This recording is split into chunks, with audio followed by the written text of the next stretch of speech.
Satish Kumar channel में स्वागत है। आज मैं आप लोगों के साथ शेयर करने वाले हैं दीपावली में श्री लक्ष्मी गणेश की पूजा क्यों करते हैं तथा दीपावली में हमें क्या क्या सावधानियां बरतनी चाहिए।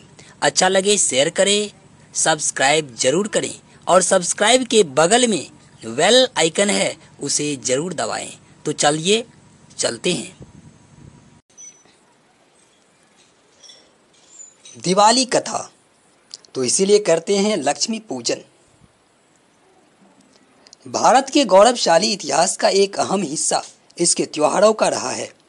भारतीय त्योहारों की शान दीपावली का भी कुछ ऐसा ही अलग इतिहास रहा है।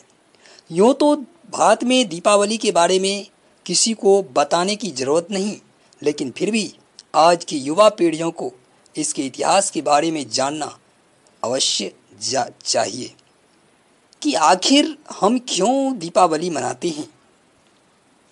दीपावली से जुड़ी छोटी छोटी और महत्वपूर्ण कथाएं। भगवान राम का आगमन। अमावस्या को भगवान श्री राम रावण का वध करके अयोध्या वापस आए थे। उनके आगमन की खुशियों से पूरी अयोध्या नगरी अमावस्या की काली रात में घी के दियों के प्रकाश से जगमगा उठी थी। वामन रूप।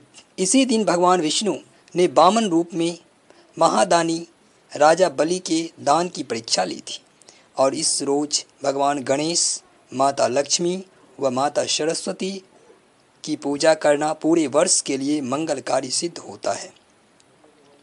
लक्ष्मी पूजन।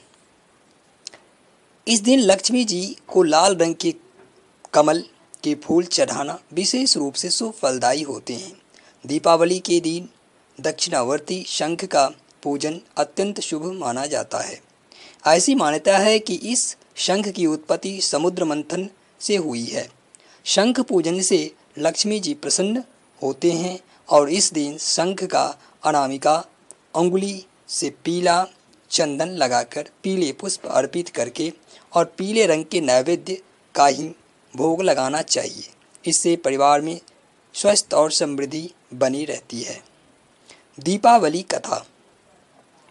प्राचीन दंत कथाओं के अनुसार बहुत पहले एक साहूकार था। उसकी बेटी प्रतिदिन पीपल पर जल चढ़ाने जाती थी। पीपल पर लक्ष्मी जी का वास था।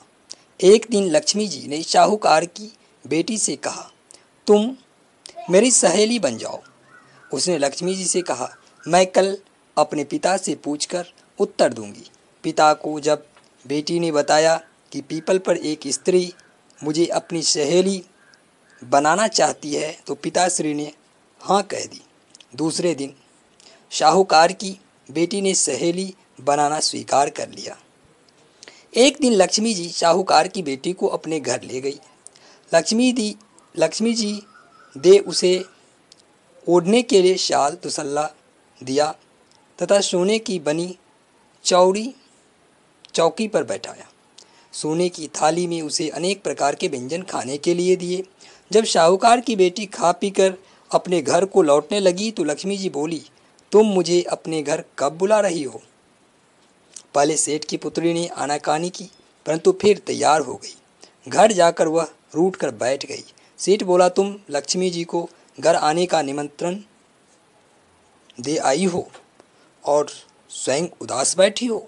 तब उसकी बेटी बोली, लक्ष्मी जी ने तो मुझे इतना दिया और बहुत सुंदर भोजन कराया, मैं उसके लिए किस प्रकार खिलाऊंगी। हमारे घर में तो उसकी अपेक्षा कुछ भी नहीं है। तब सेठ ने कहा, जो अपने से बनेगा वही खातिर कर देंगे। तू फौरन गोबर मिट्टी से चौका लगाकर सफाई कर दे। चौमुखा दीपक बनाकर लक्ष्मी जी का नाम लेकर बैठ जा। उसी समय एक चील किसी रानी का नौलखा हार उसके पास डाल गई। साहूकार की बेटी ने उस हार को बेचकर सोने की चौकी, सोने का थाल, शाल, दुशाला और अनेक प्रकार के भोजन की तैयारी कर ली। थोड़ी देर बाद गणेश जी और लक्ष्मी जी उसके घर आ गए। साहूकार की बेटी ने बैठने के लिए सोने की चौकी दी। लक्ष्मी के बैठने को बहुत मना किया और कहा कि इस पर तो राजा रानी बैठते। तब सेठ की बेटी ने लक्ष्मी जी को ज़बरदस्ती चौकी पर बैठा दिया। लक्ष्मी जी को उसने बहुत खातिर की। इससे लक्ष्मी जी बहुत प्रसन्न हुई और शाहूकार बहुत अमीर बन गए। वे लक्ष्मी देवी, जैसे तुमने शाहूकार की बेटी की चौकी स्वीकार की है और बहुत सा धन दिया, वैसे ही सबको देना। दीपावली और पटाखे। सतयुग में जब 14 साल के वनवास के बाद राम घर लौटे तो दीपों की लड़ियों से अयोध्या जगमगा उठी। तब न तो प्रदूषित थे और न मन, हवा पानी स्वच्छ था। उल्लास और उमंग में से सरोवर दीपावली पर्व मनाने की यह परंपरा 2.5 से 3 दशक पहले प्रदूषित होने शुरू हुई, जो आज चरम पर है। हर साल दीपावली पर पटाखों की वजह से कई घटनाएं होती हैं। कई लोग आग का शिकार होते हैं। दीपावली त्योहार दीपों का त्योहार है, न कि पटाखों का। आज के पटाखे की आवाज़ से तो शायद भगवान के कान भी कांपते रहते हैं। तो चलिए इस दीपावली खुद भी पटाखों से दूर रहें और अपने आसपास के लोगों को पटाखे से होने वाली हानियों के बारे में बताएं। इस दीपावली उजाला फैलाएं, न कि प्रदूषण।